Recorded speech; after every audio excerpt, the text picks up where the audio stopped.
Bien, Philippe Marcollet, bonjour. Bonjour. Nous nous retrouvons pour la troisième fois, pour cette troisième partie de l'entretien, votre témoignage sur le souffle du dévoilement, l'expérience du dévoilement, l'expérience que vous avez vécue il y a quelques années. Nous allons donc reprendre aujourd'hui notre entretien à partir, si vous le voulez bien, de ce que nous avions abordé la dernière fois, à savoir le rapport à la mort.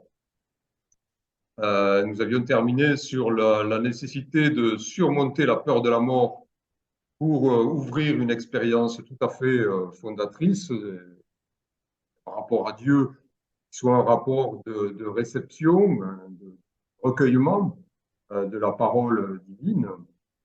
Donc, nous allons essayer de repartir un peu de cette question, de ce problème, de cette expérience du rapport à la mort, qui est au fond euh, peut-on dire, une ligne de démarcation, une limite à la fois géographique, temporelle et spirituelle qui détermine fortement à la fois le rapport que nous entretenons avec elle, en tout cas, qui détermine à la fois l'ensemble de notre existence terrestre, mais aussi la possibilité d'un rapport, vous l'évoquiez la dernière fois, un rapport peut-être plus authentique, plus conséquent à l'absolu. Alors pourquoi j'aborde cette question? Je souhaiterais que nous démarrions avec ce problème du rapport à la mort. C'est que ce rapport bon, détermine un certain nombre de distinctions que vous posez, fondamentales que vous posez, et la plus générique, je dirais, est celle entre l'homme psychique et l'homme pneumatique. Euh, donc j'aimerais à la fois que vous précisiez, que vous nous explicitiez un peu cette distinction et surtout le passage de l'un à l'autre à travers notamment ce que vous appelez la transfiguration pneumatique radicale.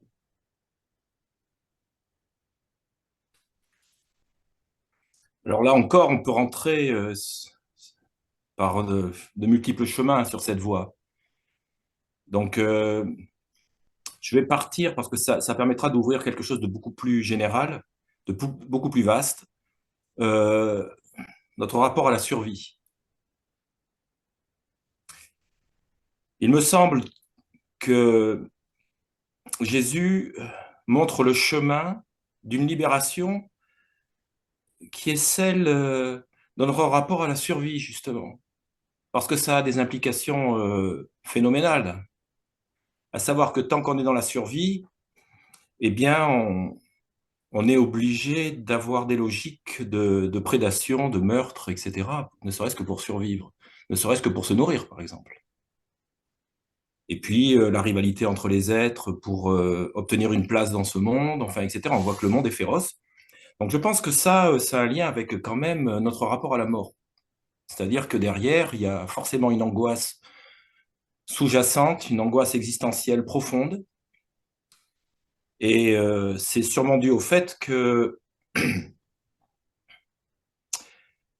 nous sommes coupés du lien justement originel avec une source qui, elle, apaise et nous conforte dans l'existence.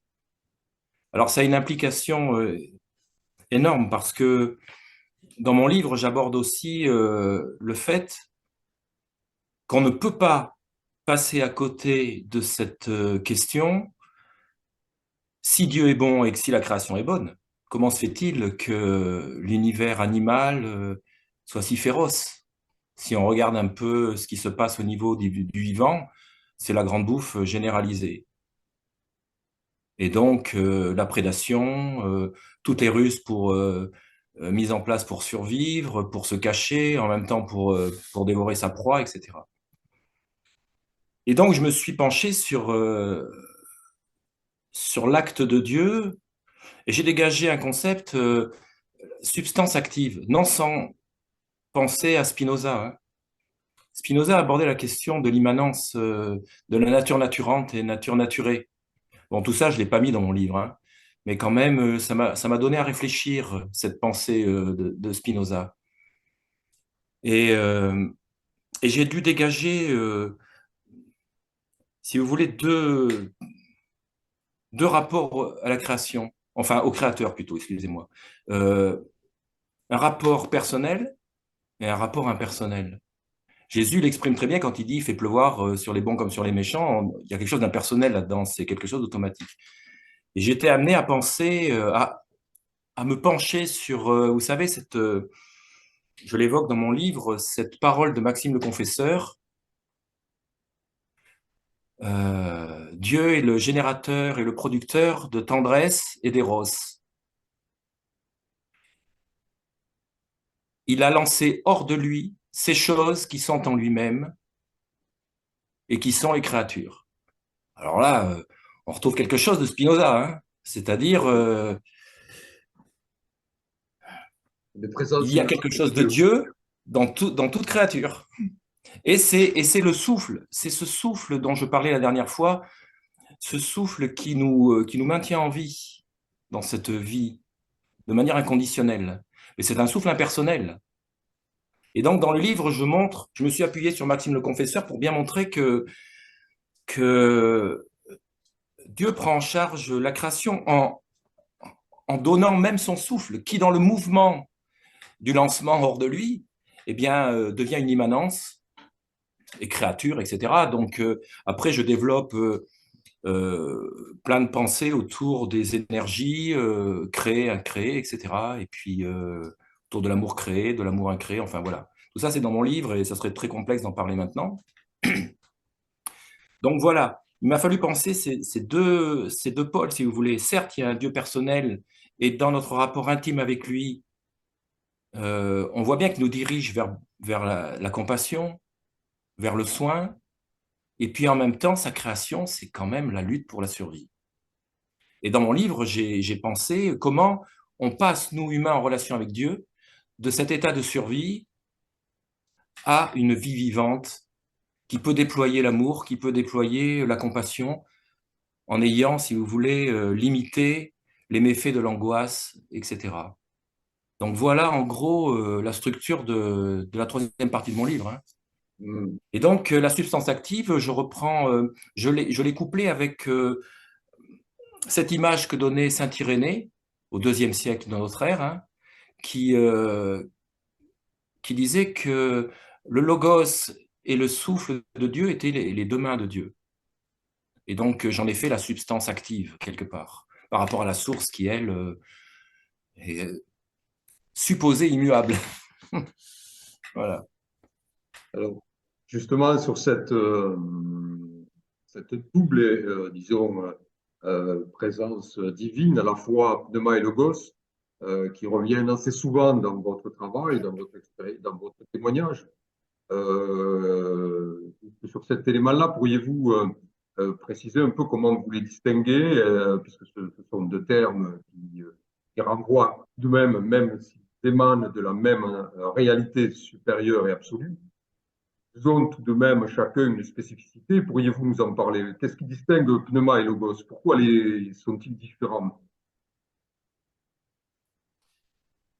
En fait, il faut, si vous voulez, sortir d'une relation mentale à ce qu'on pourrait appeler la Trinité, ce dogme de la Trinité, mais qui essaye de signifier quelque chose. Donc pour moi, si vous voulez, il y a la source, et puis il y a, qui est la substance. Si on reprend les catégories de Spinoza, c'est la substance. Mhm. Hein, et les créatures, ce sont les modes d'existence ou d'expression de cette substance. Et puis il y a les deux substances actives qui, elles, sont justement rentrent en relation et qui peuvent mener jusqu'à la relation personnelle avec le créateur. Donc, si vous voulez, j'ai aucune preuve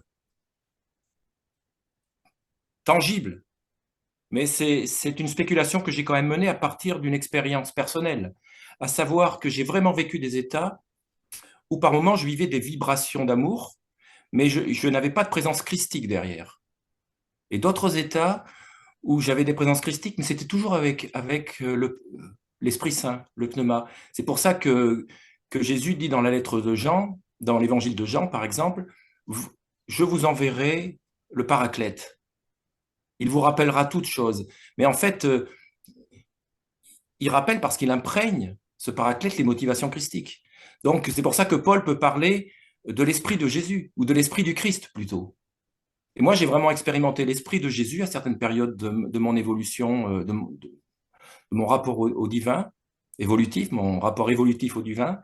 Et puis, j'ai aussi vécu l'esprit du Christ et l'esprit du Fils. Oui, Alors, je différencie tout ça, mais ça s'est fait dans le mouvement. C'est-à-dire que l'esprit de Jésus, c'est vraiment quand je m'imprégnais, si vous voulez, du témoignage de Jésus dans l'histoire à travers les évangiles. L'esprit du Fils, c'est quand vraiment le Père, je sentais un engendrement, c'est-à-dire quelque chose qui en moi était modifié et me donnait les motivations du Christ. Et l'esprit du Christ, c'est plutôt cette participation, Paul va dire la coopération au royaume, etc. C'est-à-dire une participation, c'est-à-dire une profonde responsabilité pour acheminer notre humanité vers quelque chose, tout en sachant que bah, mon œuvre, elle est insignifiante. Mais enfin, voilà, j'avais quand même je sentais en moi cette responsabilité. Ça s'est fait sur 30 ans, ça, de cheminement, hein.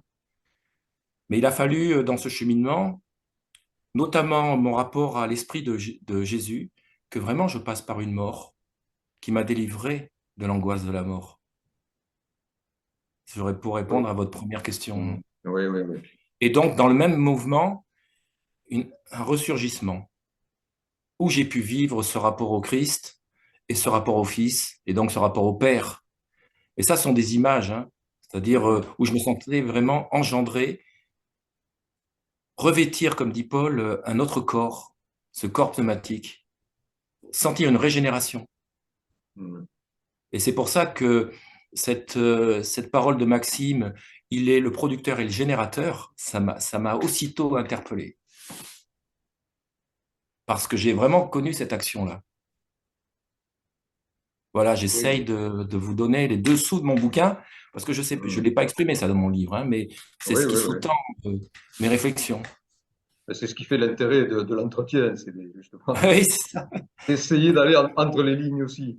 Euh, alors là, vous, à travers ce que vous avez parlé à la fois au tout début de cet entretien, vous parliez euh, de survie qui elle-même, qui est évidemment déterminée par la peur de la mort, hein, la survie, qui serait source donc de combats, de déchirements entre les êtres, entre les créatures.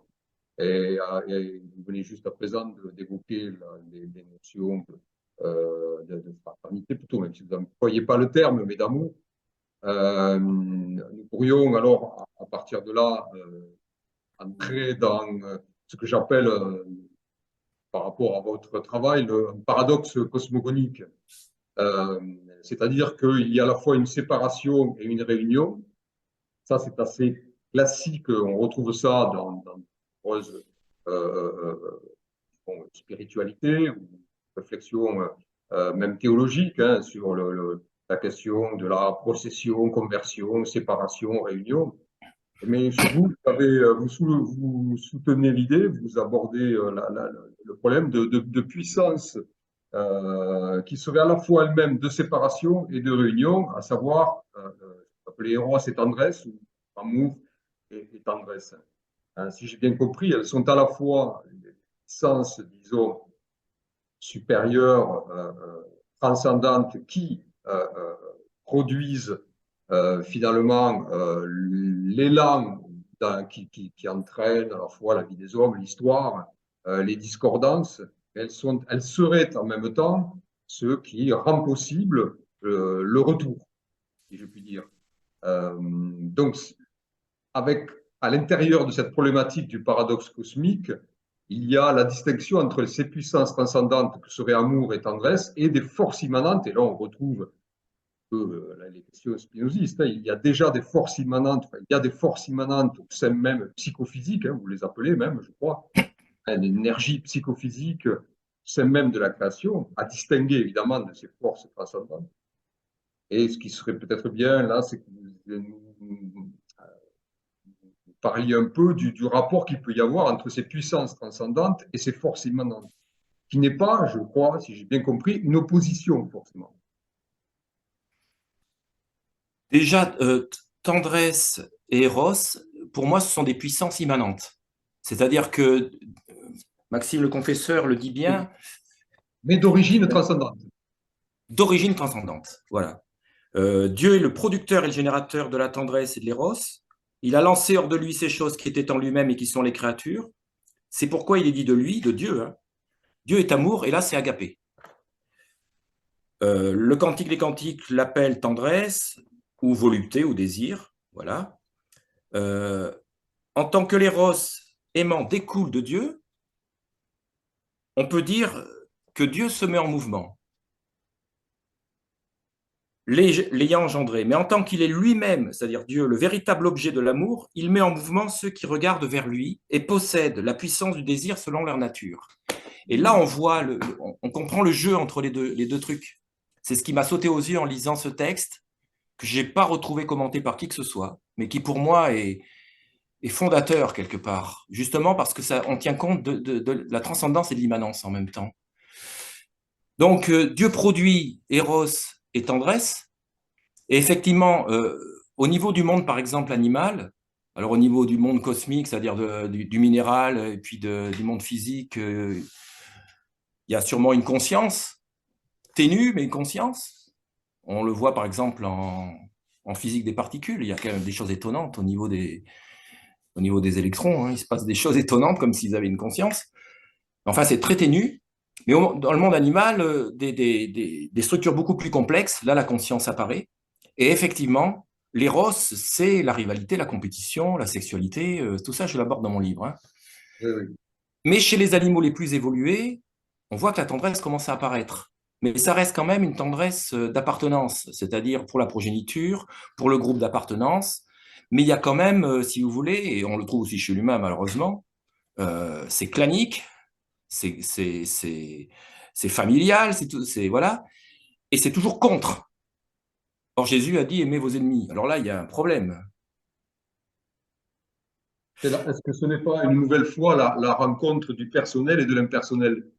Mais si, parce que quand il dit il met en mouvement ceux qui regardent vers lui et possèdent la puissance du désir selon leur nature, c'est comme s'il avait inscrit dans la nature cette possibilité de déployer une tendresse qui allait à un moment donné nous pousser à pousser le désir vers un sans-objet, C'est ça. c'est-à-dire vers ce rien qui est cette vacuité qui est Dieu, mais en même temps, plus d'objet. Donc, ça travaille sur l'avidité, sur la possession, sur les rivalités, sur tout ce qui mène à la guerre, voilà, la convoitise, hein, la fameuse convoitise.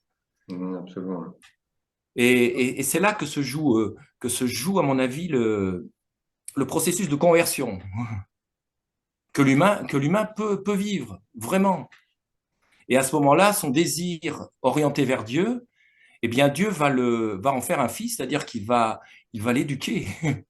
Il va vraiment l'éduquer comme il a éduqué le Christ, hein, durant sa vie.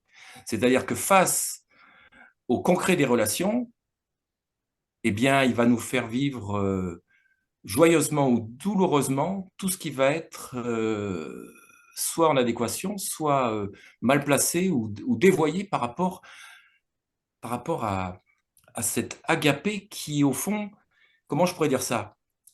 L'agapé, c'est vraiment la substance active. On pourrait dire l'Esprit Saint ou l'Esprit du Christ, voilà, la substance active.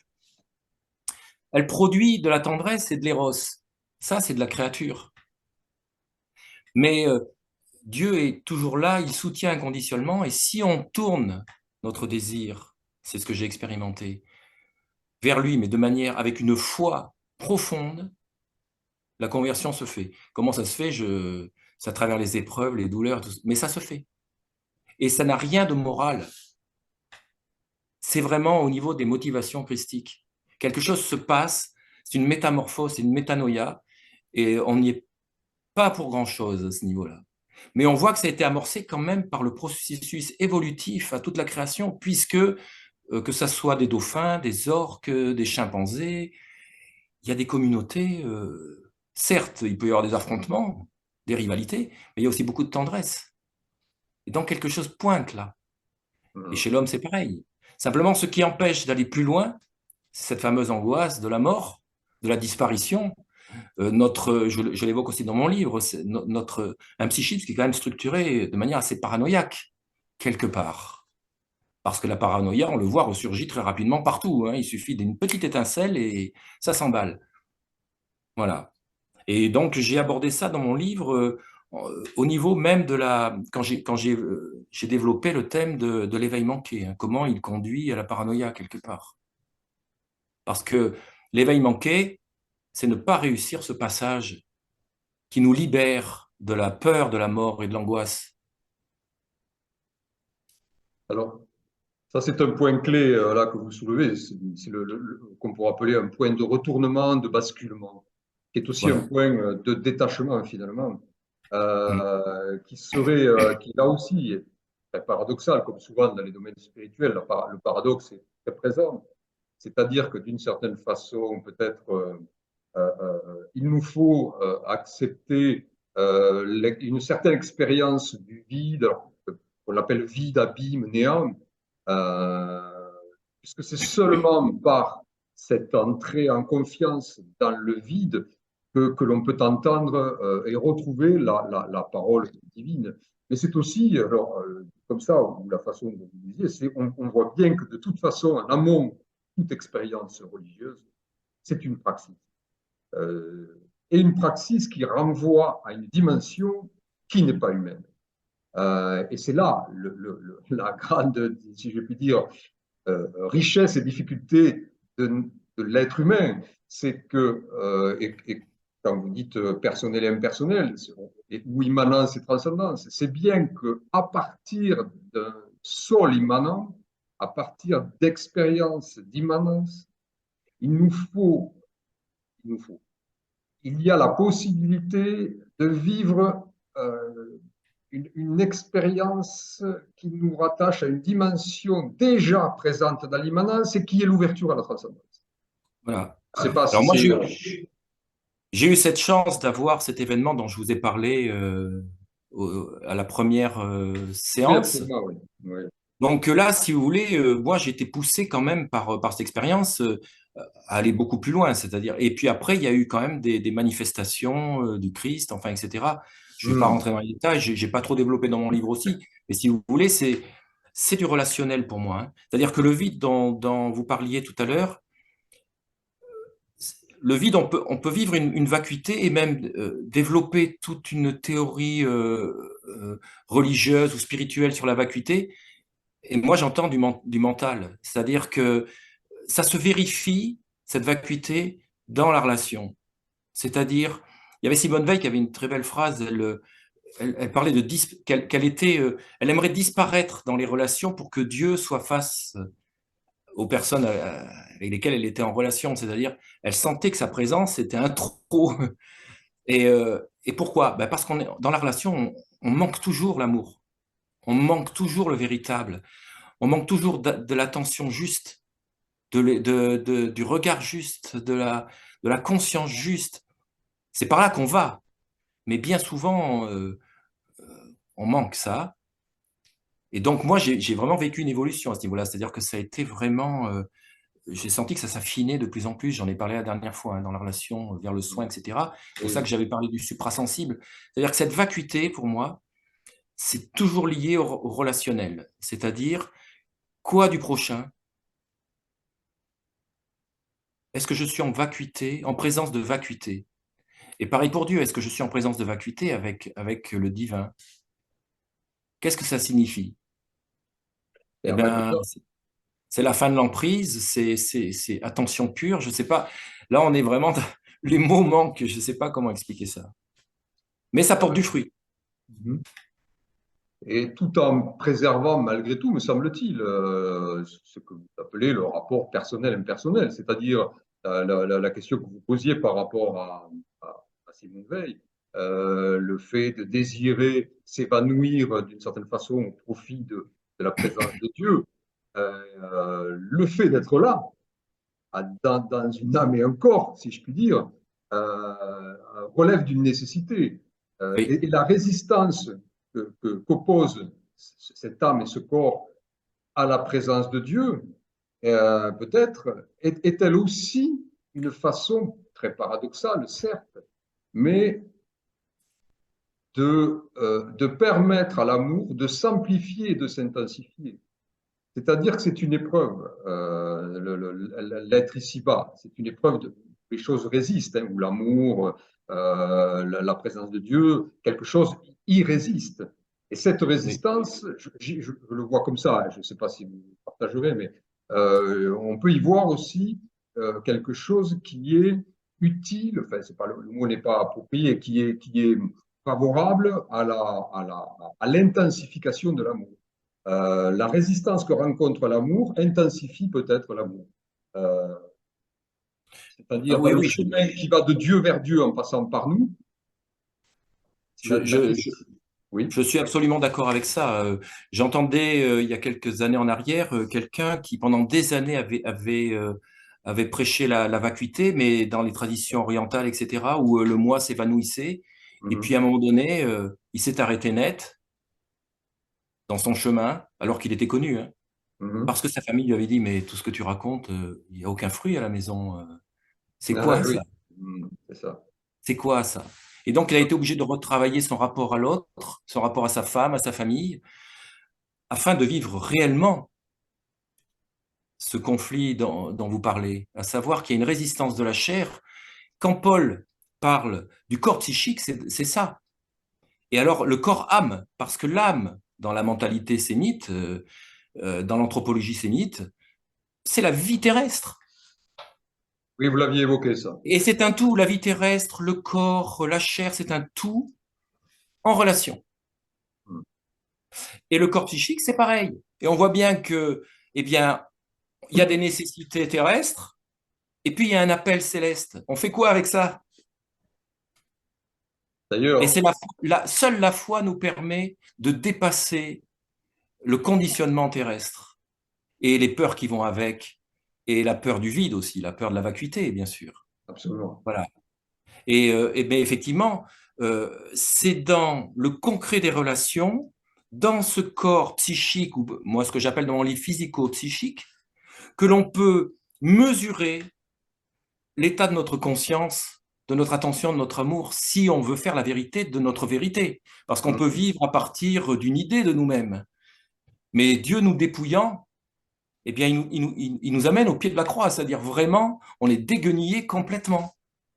Et à la limite, même, on en arrive à dire, je suis un maudit, quoi. C'est-à-dire, ce que Paul dit sur la croix, le Christ était maudit. Nous ne C'est sommes pas très important, là, ces paroles. maudits, ou est-ce que au sens de je ne suis pas à la hauteur?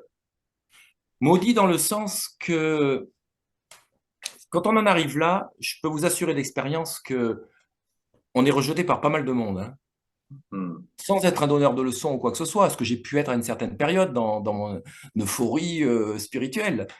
Aujourd'hui, plus du tout. Mais les objectifs que je vise dans la relation humaine, la plupart ne comprennent pas ce que je cherche. Parce que pour la plupart, il faut faire son trou, il faut avoir son métier, il faut préserver sa famille, etc. Mais quand on commence à dire comme le Christ, si je ne quitte père, mère, enfant, etc., alors là, et Oui, ça, je ne le dis pas, c'est pas moral, ça. on revient C'est l'acte, c'est l'action du divin qui fait que on vit un dépouillement du corps psychique parce qu'il est en train de nous il est en train de de nous revêtir de ce corps pneumatique dont parle Paul dans la lettre aux Mhm. Corinthiens. Mhm. C'est très important parce que lui, il Mhm. l'a vécu. C'est pour ça qu'il en parle comme ça parce que il l'a vécu. Sinon, il n'aurait Oui, pas pu l'inventer. et Il n'aurait pas pu puis l'inventer. c'est toujours l'idée d'épreuve, c'est-à-dire qu'il y a une telle prégnance de la vie mondaine, ne serait-ce qu'à travers nos sens, par exemple. Le monde extérieur a une telle prégnance sur nous hein, depuis notre enfance qu'il est difficile avec tout ce qui va avec, l'idée notamment déterminée par ce que vous avez appelé la survie, hein, tout ce qu'implique dès la naissance le fait d'être dans ce monde, disons, avec ses logiques, ses préoccupations, ses affairements, etc. Comment, évidemment, faire comprendre que derrière ou en amont, en deçà de cela, il y a une réalité plus essentielle. C'est tout le problème de la. Au fond, finalement, on évoquait nombre de spiritualités, mais c'est vrai que peut-être le christianisme, à travers la transcendance de Dieu, a-t-il un caractère radical et subversif encore plus intense que, disons, le paganisme ou le monde païen, où il y avait des compromis très importants avec le monde d'ici-bas et avec l'immanence. Oui, Bon, ça, c'était une question. Peut-être pourrions-nous reprendre une distinction, parce que je parlais de distinction au départ. Il y a une distinction aussi importante que vous faites, mais on l'évoque entre les lignes, là, finalement, c'est celle entre l'arbre de la connaissance du bien et du mal et l'arbre de la vie. oui, Donc, finalement, quand vous évoquez, vous me disiez le passage important de Jean 6, par exemple, ou de la deuxième épître aux Corinthiens 15, c'est-à-dire cette distinction entre l'âme vivante, hein, dit Paul, et l'esprit vivifiant, hein, c'est au fond se poser la question que je viens d'évoquer de façon sous-entendue, quel est notre pain véritable, quelle est notre nourriture, d'où vient-elle et quelle est-elle, celle qui, dit Paul, nous donne la vie éternelle. Donc ça, vous l'évoquez, je sais que c'est un passage qui vous importe, hein, plus que les miracles d'ailleurs, hein, plus que tous les miracles, c'est cette idée de l'habitation, être habité c'est ça, par l'esprit amour. c'est ça. Et se nourrir, eh ben c'est l'Eucharistie. Quand elle est bien comprise, c'est vraiment se nourrir de ce pain de vie. Et Jésus dit, la chair ne sert à rien, c'est l'esprit qui donne la vie, c'est-à-dire le pneuma, hein, parce qu'on traduit souvent dans les Oui, Écritures oui. esprit, mais c'est pneuma, c'est-à-dire cette puissance, cette énergie divine d'amour qui donne la vie. Donc Jésus c'est pas un ascète du tout, parce qu'on disait de lui qu'il c'était un buveur, un glouton. Hein. Donc il profitait bien de la vie, de la nourriture terrestre. Mais si vous voulez, tout ça, c'est possible, justement, parce qu'on vit pleine dans la bonne puissance divine, de cette énergie divine que Jean va appeler Zoé, la vie Opposé à la aonios. bios. Voilà, c'est ça.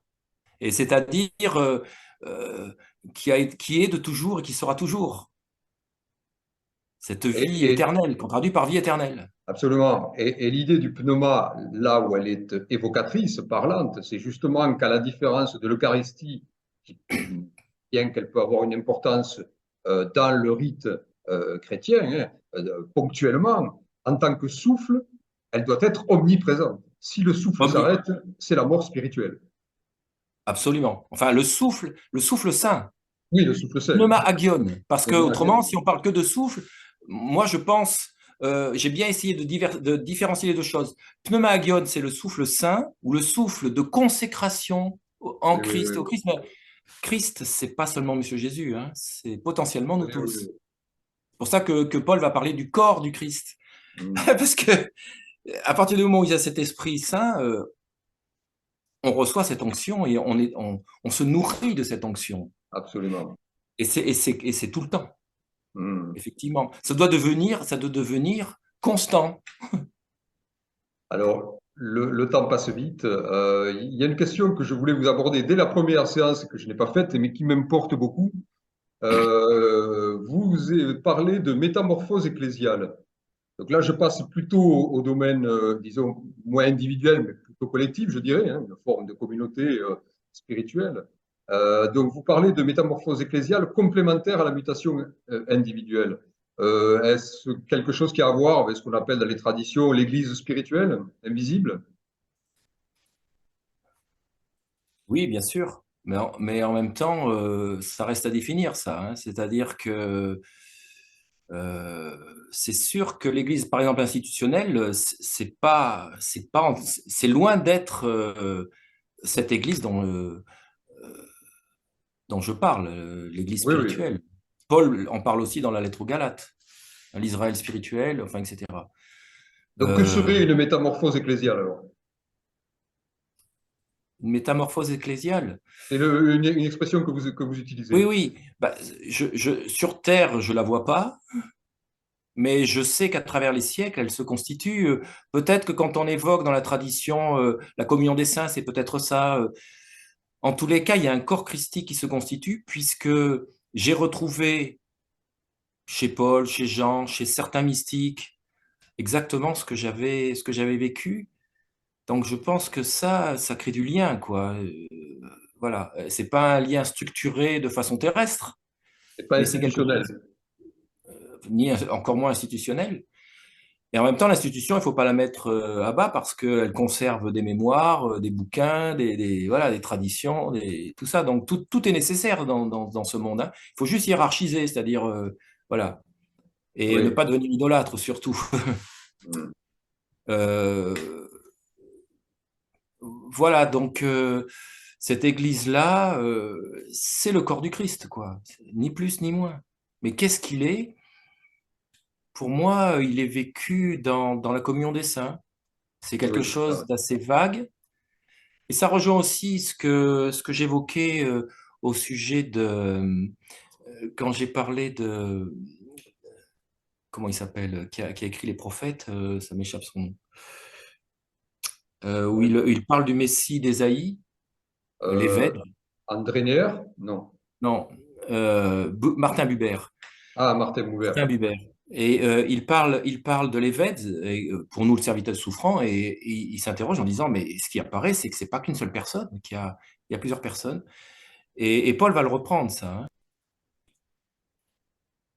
Oui, donc pour moi, si vous voulez, cette communauté spirituelle, elle est spirituelle, justement. C'est-à-dire elle échappe à toute emprise, à tout pouvoir. Elle est libre. Est-ce que, je sais, j'emploie un terme qu'employait le philosophe Husserl, il parlait aussi de communauté transcendantale. Alors évidemment, lui, il ne le mettait pas dans une structure ou dans un cadre spirituel. Et c'était l'idée de découvrir un domaine qui échappe aux réalités mondaines, hein, dont je parlais tout à l'heure, leur logique, etc. C'est-à-dire qui relie les hommes par-delà les affairements, par-delà les préoccupations et la survie, justement. Au Oui, fond, bien cette sûr. métamorphose ecclésiale, c'est une forme de vie, au sens que vous l'évoquiez tout à l'heure, la Zoé, mais euh, euh, finalement communautaire, puisque ecclésial voulant dire, hein, d'une certaine façon, l'assemblée, hein, Oui, oui, le mais c'est ça, c'est rassemblement ça. des êtres.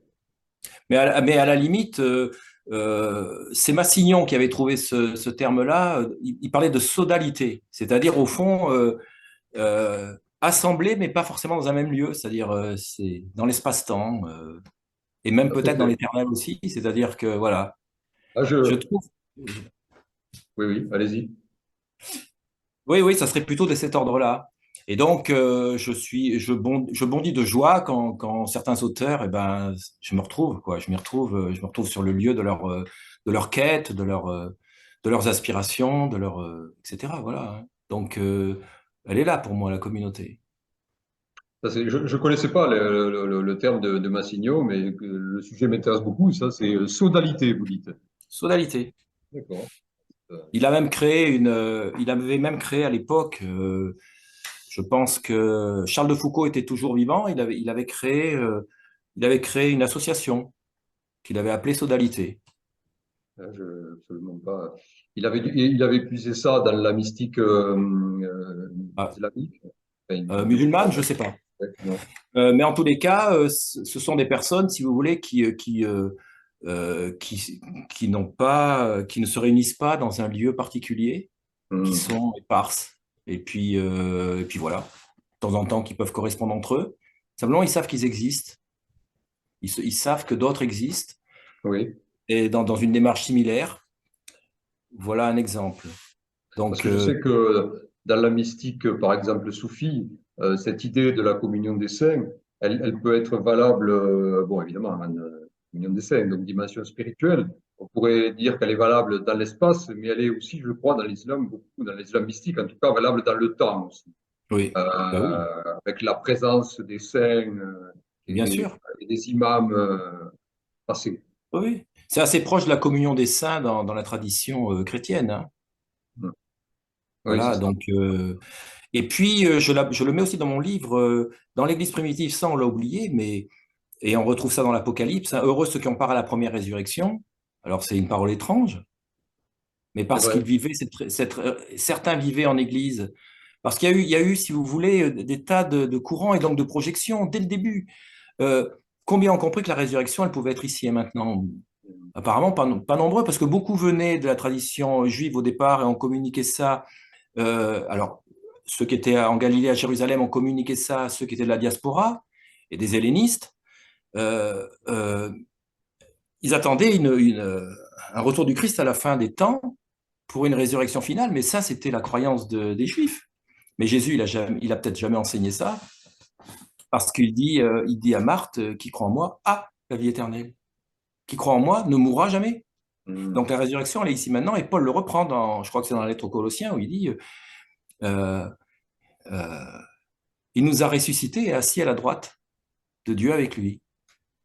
Donc, j'ai découvert que les premières communautés, eh bien, appelaient certains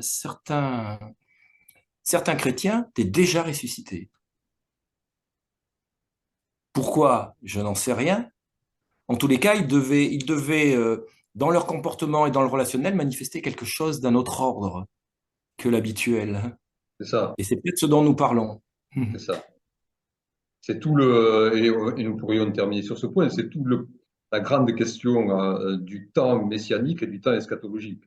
Absolument. S'agit-il d'une temporalité et où d'ailleurs, hein, il n'y a pas nécessairement d'opposition, il peut très bien y avoir une forme d'apocalypse spirituelle, individuelle, diffuse à tout moment éternel finalement, hein, qui serait Absolument. potentiellement ouverte à chacun, et puis l'événement, un événement terminal, alors qui ne serait pas nécessairement la fin du monde, mais la fin d'un rapport au monde. Oui, mais je pense que la première piste est quand même la plus fructueuse, parce elle oblige dans l'ici maintenant à cheminer, à retrouver la voie, VOIE, c'était le nom des premiers chrétiens, avant qu'ils ne soient appelés chrétiens par des païens. Hein, Hmm. c'était la voie. La voie, c'est-à-dire on sort du dévoiement, c'est-à-dire du péché, à Martia, pour trouver la voie. Et cette Hmm. voie, c'est une forme de résurrection, mais elle oblige aussi à passer par une mort, hein. Voilà, c'est vraiment le chemin de Pâques. Ça coïncide avec la résurrection, le chemin de Pâques, hein. C'est une descente et en même temps, il y a une remontée, celle dont on parlait tout à l'heure, c'est-à-dire une délivrance, parce que on commence à accéder au sein, enfin, à accéder à la source, enfin, à son sein. C'est des images, tout ça, mais c'est quelque chose on peut vivre intérieurement, Hmm. qu'on peut expérimenter, ça c'est certain, parce que je l'ai expérimenté. Je n'invente rien, alors bien sûr, tout ce que j'ai pu lire m'a servi, mais vraiment tout ce que je vous propose là, c'est vraiment une construction à partir de ce que j'ai vécu. C'est-à-dire, j'ai comme pris un puzzle complètement dissocié, puis j'ai réuni les petites pièces parce que j'avais un vécu.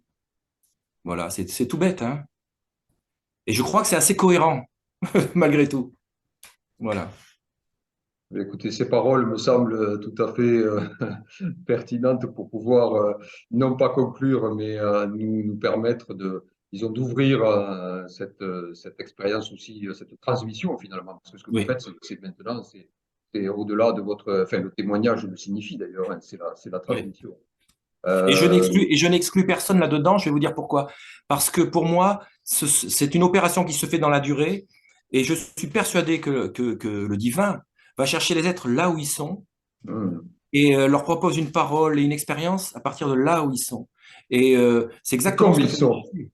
Et comme ils sont, c'est exactement ce que faisait Jésus. Donc il y a à exclure rien du tout. Hmm. Rien du tout. Même pas les institutions. Parce elles servent et elles peuvent aussi évoluer.